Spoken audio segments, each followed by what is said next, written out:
Geekgen, la culture 200% geek. Salut à tous et bienvenue dans le Geek Show. Salut à tous et bienvenue dans le Geek Tech. Aujourd'hui, on va tester un produit qui nous a été envoyé par Beats directement. C'est donc les Power Beats. Donc c'est pas les Power Beats Pro qu'on a testé l'an dernier. Là, c'est donc les nouvelles les nouveaux écouteurs sans fil que de la marque Beats by Dre. Donc on va découvrir ça ensemble. Donc voilà, le petit packaging habituel noir. Hop. Toujours avec cette marque là, il y a toujours vraiment les boîtiers hyper solides, très très classe. Voilà, avec les petits filigrammes dedans, le gaufrage et tout. Ce qu'on peut remarquer, c'est que déjà il n'y a pas de boîtier comparé à les Power Beats Pro. Donc là qui a le petit boîtier de chargement. Voilà, c'est exactement les mêmes choses que les Power Beats Pro, sauf que voilà ils sont sans fil, mais ils sont reliés l'un et l'autre par un fil, un fil qui passe derrière la nuque. On va retirer ça. Voilà. Les deux écouteurs qui sont exactement identiques. Je vais vous montrer directement avec les Power Beats. C'est les mêmes. C'est exactement les mêmes. Comme vous pouvez voir. Sauf qu'il y en a un qui est totalement sans fil et rechargeable avec un boîtier. Donc par contre c'est un coup qui est totalement différent. Et c'est exactement les mêmes. Donc filaire, avec les commandes, pareil, les commandes qui sont sur le dessus, pour les volumes, allumer, éteindre, volume, monter et descendre de volume. Ensuite aussi changer les chansons avec les petits B qui sont cliquables. Alors, on appuie sur B pour mettre sur pause, on appuie une fois pour mettre sur pause, deux fois pour mettre la musique suivante. Donc ça évite aussi de mettre directement, d'avoir les yeux sur le téléphone.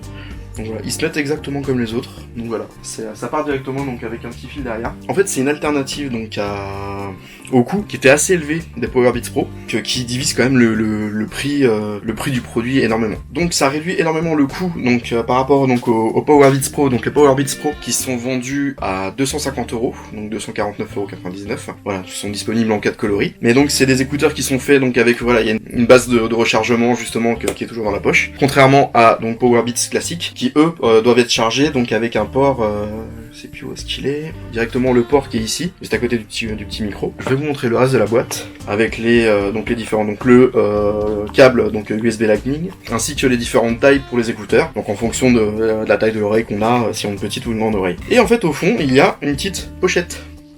Donc voilà, la petite pochette de rangement justement pour le sac, donc ça c'est très pratique. À savoir, comme je vous disais, les Power Beats Pro sont à 250 € et les Power Beats classiques sont à 150. Donc à savoir qu'ils sont, on peut les avoir il y a trois coloris, noir, blanc et rouge. Rouge, ce qui est très bien, c'est justement pour aller avec les nouveaux iPhones, l'iPhone 11 rouge qui est sorti. Donc voilà, je vais faire un petit test au niveau du son, voir ce que ça donne, en fait, si c'est exactement les mêmes configurations ou pas que les Power Beats Pro.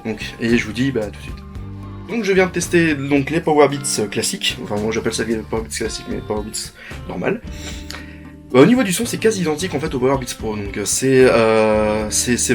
le son est très très bon, et justement au niveau de l'oreille c'est c'est bien parce qu'en fait on n'entend rien de l'extérieur, on entend juste un petit peu, tout ce qui est nickel quoi. Donc voilà, au niveau des basses ça envoie vraiment bien, le son est vraiment très très bon. Donc c'est une bonne, c'est un bon petit produit. En fait c'est vraiment des Power Beats Pro filaires, mais sans la base de chargement.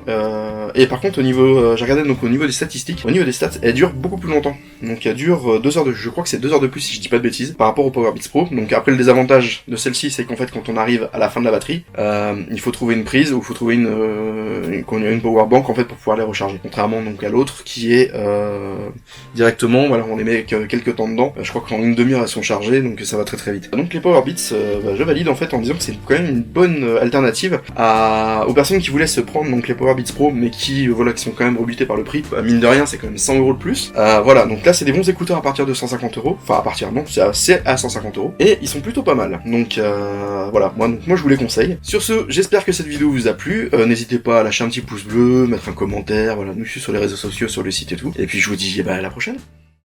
Geekgen, la culture 200% geek. N'oubliez pas de vous abonner et de lâcher un pouce bleu. Et on lit tous vos commentaires.